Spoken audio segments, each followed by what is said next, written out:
We're here in the Jarritos post-game interview with Eric Wynalda. Eric, I think this game was special for you, not only because of everything going around, but it was Breast Cancer Awareness Night, but also they were honoring all the warriors that have gone through this disease and are going through it. Your father passed away, and this was the best way to honor him in this night, right? Yeah, I just went for a walk. Of course, I'm thinking about him.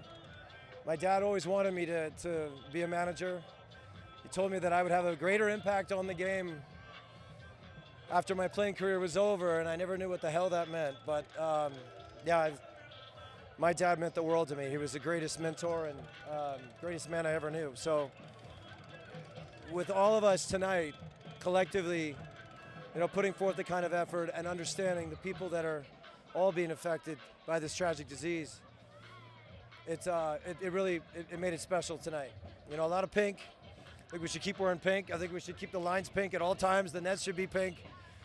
But I mean, look, it's a special night for me, and I'm thinking about Papa tonight. Take us through this match, because they were resilient. They were coming back. They never took the pedal off the metal off the pedal, but this match was back and forth, and you guys had, I think, 14 shots in the first half, 6 on goal. You guys were the most aggressive you've been this season.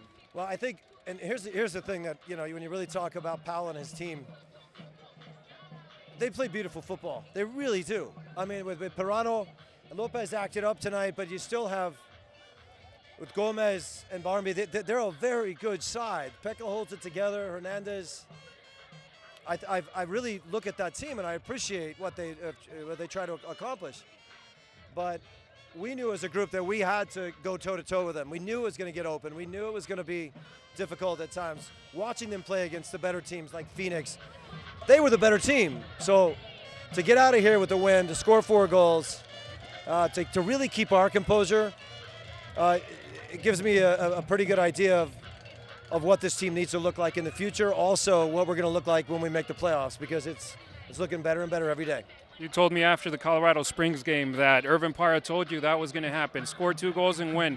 Did he promise the same thing again tonight? He did. I said, what do you got for me tonight? And he said, they're not going to be able to contain me. They can't handle me.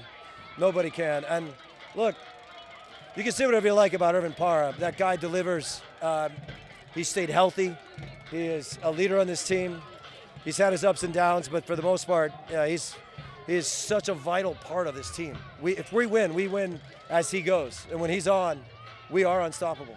Franzani Sosa, he was involved in those first 3 goals. This guy, from being a guy on the bench or that wasn't even on the 18-man roster, how did he come right here and be one of the main contributors for Lights FC in this playoff push? If I start talking about him, I'll get emotional, because the guy has been through so much this year. We've asked so much of him, and to keep his attitude right, and to stay a part of this team when he wasn't in the group. Nobody has worked harder. Nobody deserves the success that he's enjoying right now more than he does. When you coach a guy like that, and all you can ask for is effort, and the guy shows up every day. He's the first one here, the last one to leave. And I think every time I've ever said something to him, he says, yes, sir. I can't say enough good things about Sosa. He's everything that we wanted him to be and more. How big was that 2-goal lead going into halftime with that final play in the first half? It was, because, again, this is a team that will push it. They will push you to your limits.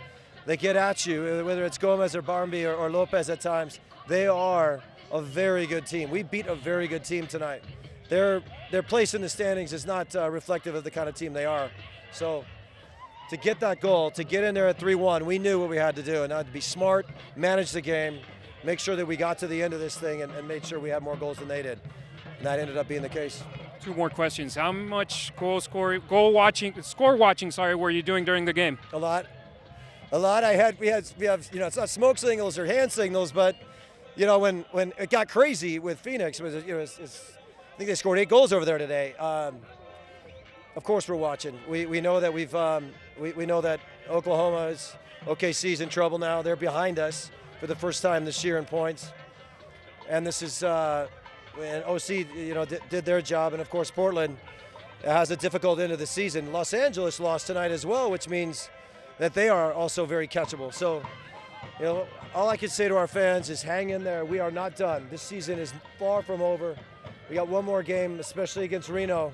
We're coming for them. That Reno game has always been marked on the calendar as a big one, but the magnitude of it just grew leaps and bounds tonight, right? Look, you know, what happened to us in Reno was probably our lowest point of the season. We had some bad performances.